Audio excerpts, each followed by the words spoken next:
This season was marked with a number of memorable events of all kinds. Some clubs and players managed to make their fans happy, while some others left their supporters heartbroken. Heartbreaks and disappointments, cruel and unforgettable, is what this video by Goal24 is going to be about. Top 10 biggest disappointments of the 22-23 season. Please don't forget to subscribe to our channel so that you don't miss our next video.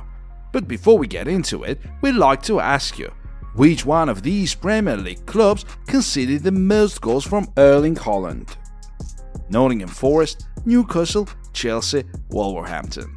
Please leave your answers in the comments and get ready for watching. Leicester and Southampton going down. It's been only 7 years since the Premier League witnessed a true Cinderella story, the mesmerizing tale of Leicester. It was their second season in the Premier League, and that season ended up being a success nobody could dream of, as the Foxes challenged the Giants and won the league ahead of them. They managed to build on that success afterwards, though only partially. It was the last time Leicester won the league, but the Foxes were a threat nevertheless, as Brendan Rodgers' side was extremely close to a top 4 finish 2 times in a row and managed to beat the future Champions League winners Chelsea in the FA Cup final in 2021. However, a few alarm bells rang last summer as Kasper Schmeichel, the long-time first-choice goalkeeper, left for Nice, while the board decided to cut costs instead of signing a proper replacement. As a result, the Foxes had a disaster of a season, struggling in the relegation zone, but still the fans never expected the likes of Jamie Vardy and James Maddison to go down.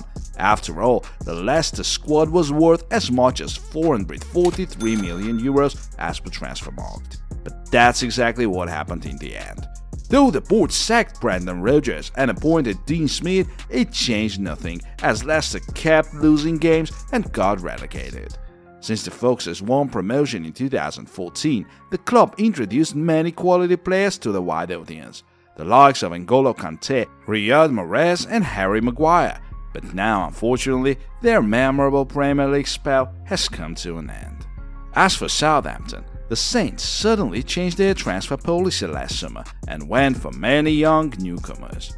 Some of them completely lacked experience at senior level, but the scouts still deemed them ready to play in the Premier League.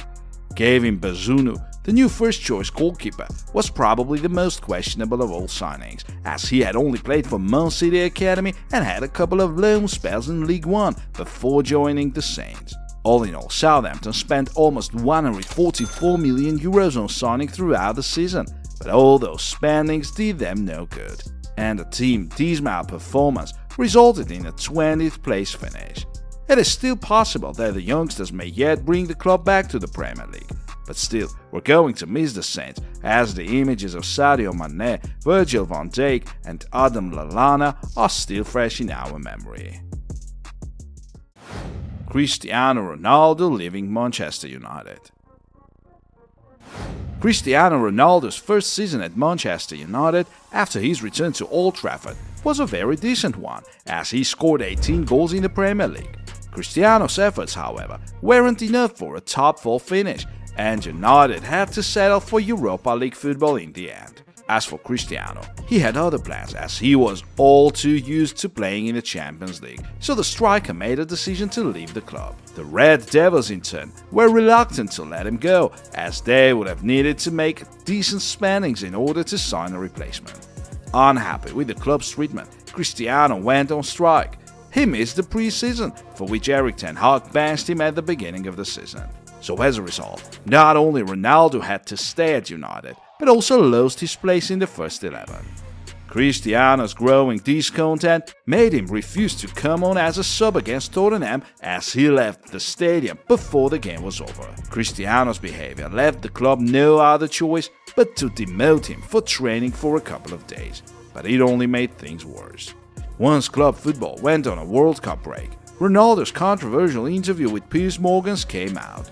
The Portuguese publicly criticized the United board, while he also admitted his lack of respect for the manager. The club had no other choice but to terminate Ronaldo's contract, and while many fans expected him to find himself a new club in Europe and take part in the Champions League, Cristiano ultimately had to move to Saudi Arabia, as he signed for Al Nassr, the club that offered him a salary of €200 million per year.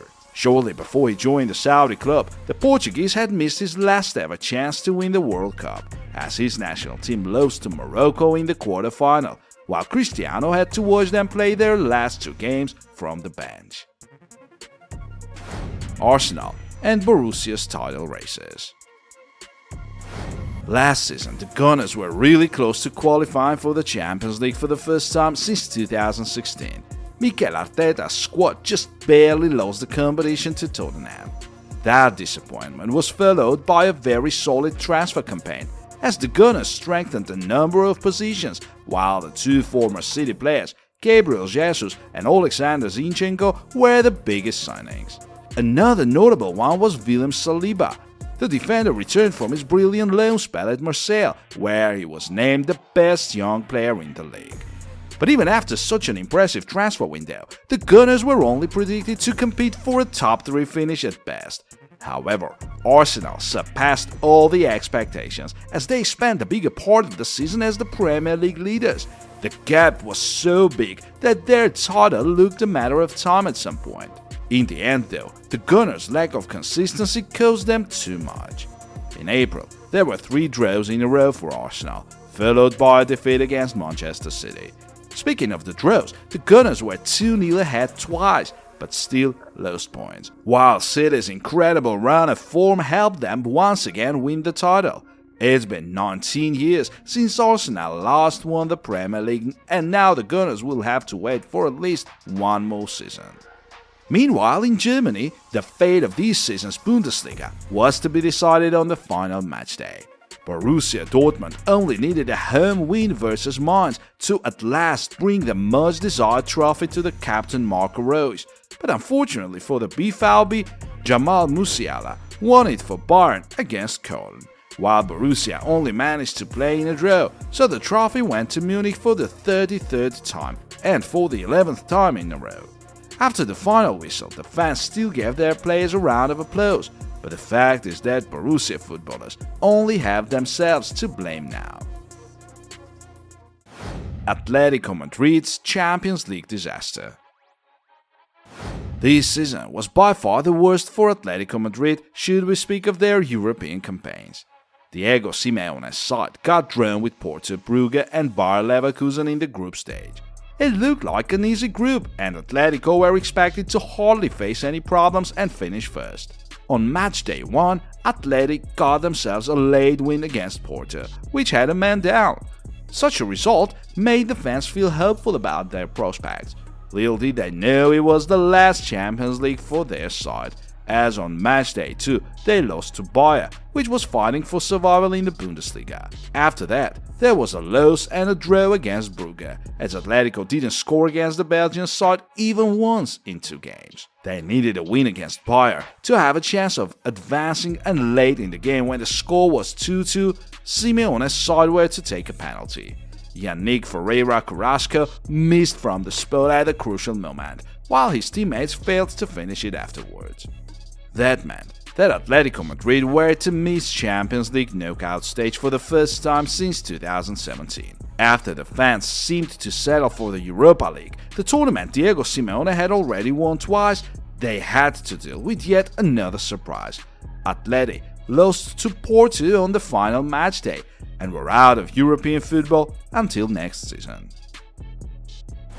PSG's collapse. Last summer, the Parisians took a new course. The sporting director Leonardo was sacked and Luis Campos took over. The Portuguese, known for his remarkable work with Monaco and Lille, as with him in charge of transfer policy, these two clubs managed to win Ligue 1 ahead of PSG. The new sporting director's first step was bringing Christophe Galtier to the club, the ex-Lille head coach. After that, a number of signings were made. Vitinha, Fabian Ruiz, Carlos Soler, Nordi Mukiele, Renato Sanchez, and Hugo Ekitike cost PSG around €148 million in total, but there's none we may actually call a good signing. The newcomers are yet to show their quality, while PSG tailed off after a good start of the season and only managed to win the league in the end, as they lost to Marseille in the French Cup round of 16 and to Bayern at the same stage in the Champions League, 3-0 on aggregate. Rumors say that PSG leaders tend to blame Luis Campos for the team's bad results. Neymar, for example, fell off with the Portuguese as he told him what he thought of his transfer policy to his face. The board would rather not sack Campos just yet, while Christophe Galtier will have to look for a new club soon, it seems, but only time will tell if sacking a coach is the right thing to do under such circumstances. Barcelona's European campaign. Last season, Barcelona failed to make it into the Champions League knockout stage for the first time in the 21st century. The Blaugrana got drawn with Benfica, Dinamo Kiev and Bayern. This season, they had to face Bayern once again, along with Inter and Viktoria Plzeň. The Czech side were the first Champions League opponents as Xavi's side won 5-1. After that, there was an away game against Bayern. Robert Lewandowski was to face his old team, and his Allianz Arena return was one he would rather forget.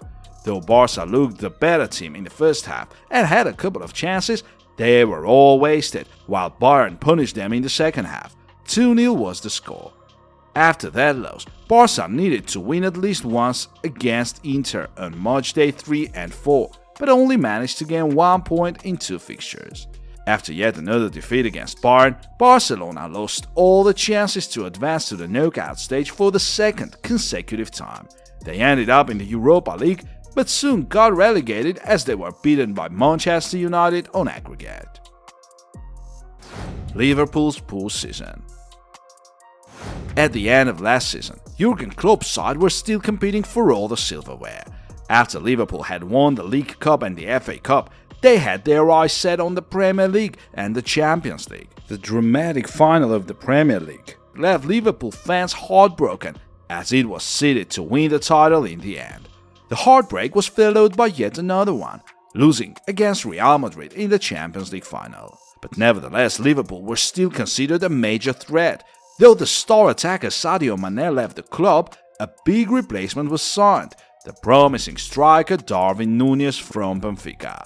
In reality though, this season ended up being a disaster for Jurgen Klopp's side, which lacked its former passion and consistency and finished outside of the top 4 for the first time since 2016.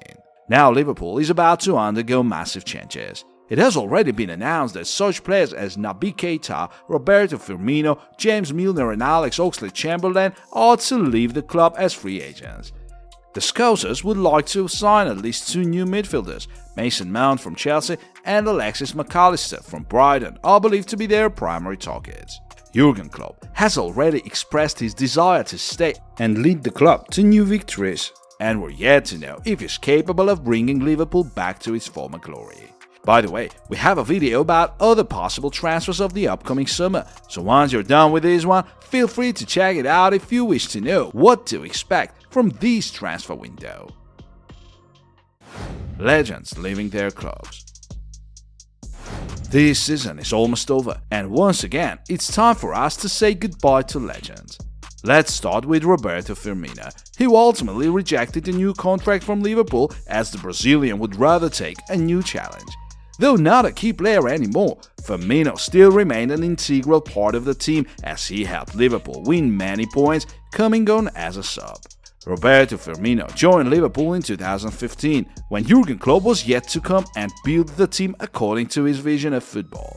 The German managed to make a true Premier League star out of the Brazilian, who became a model false 9, scoring goals and creating chances for his fellow attackers Mohamed Salah and Sadio Mane, for which he was named the best offensive defender by Klopp.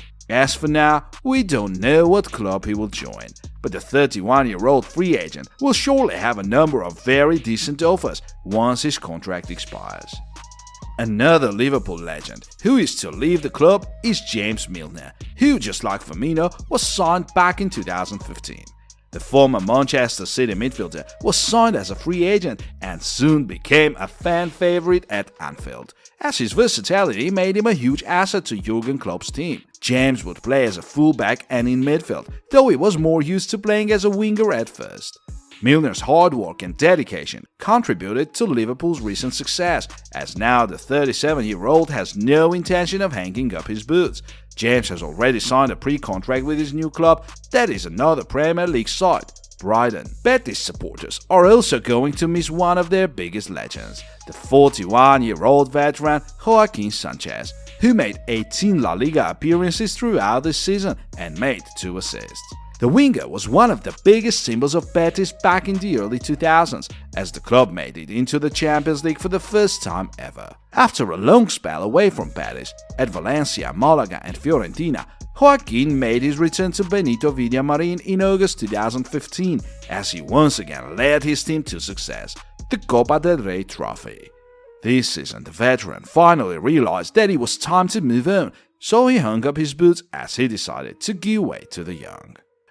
Another legend we will surely miss is Zlatan Ibrahimovic. The Swede had to miss the bigger part of the season due to the long-term injury he suffered at the end of the previous campaign. Though AC Milan was going to be absent for long, the club still offered a new contract to Zlatan. After he recovered from his injury, he soon suffered another one, but the Swede has no intention of hanging up his boots. Though he is about to leave Milan, the 41-year-old Zlatan is determined to keep going, as he might join the newly promoted side Monza. It's hard to tell if he's still got what it takes. With all due respect, age spares no one. As for Barcelona fans, they are about to say farewell to the last remnant of the glorious Guardiola era, that is Sergio Busquets, who is going to remembered as one of the best metronomes in the history of football, as his passing, vision and positioning were truly impeccable.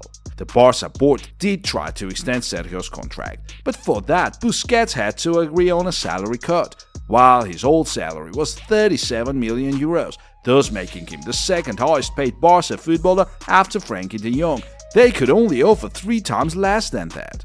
While Sergio was ready to accept such terms at first, he later got a lucrative offer from Saudi Arabia and decided to leave Barca.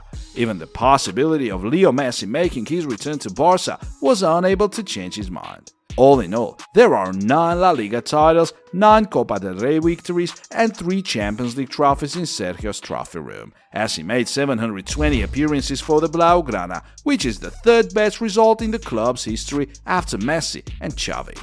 All these things combined serve as a good indicator of Sergio Busquets' importance for Barca and his legacy.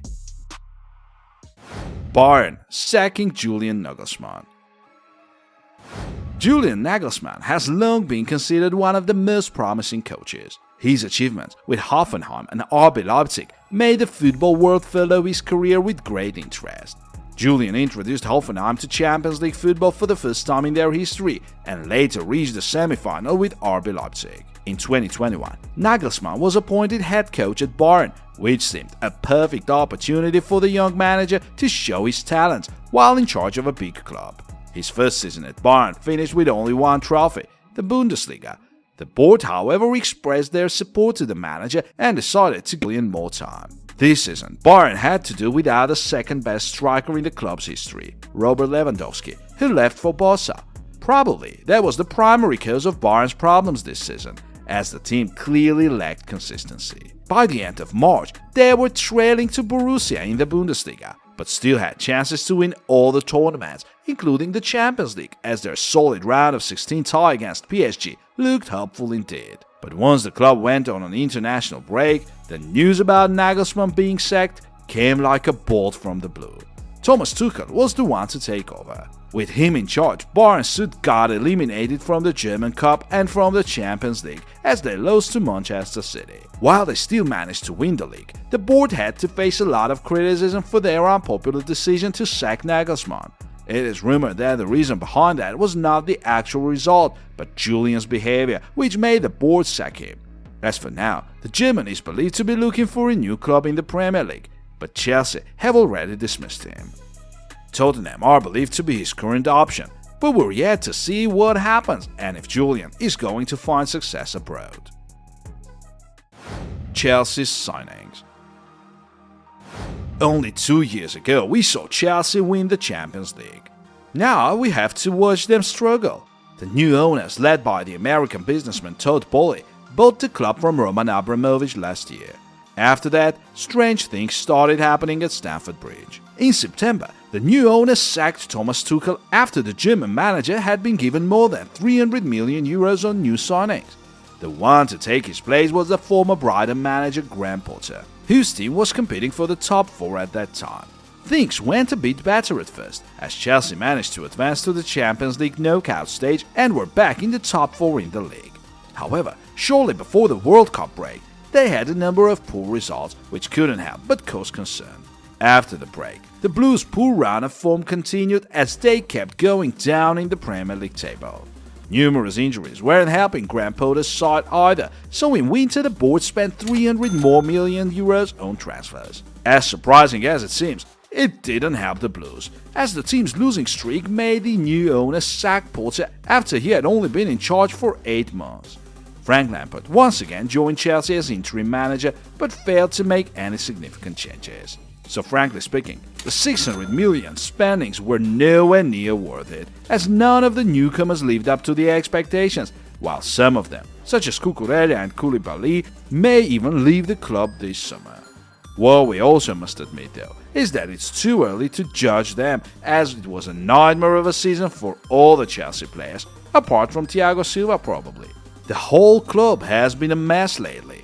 There were so many newcomers that the club dressing room was at times too small for them all, so some players had to dress in the corridor. As a result, Chelsea had the worst Premier League season in the 21st century.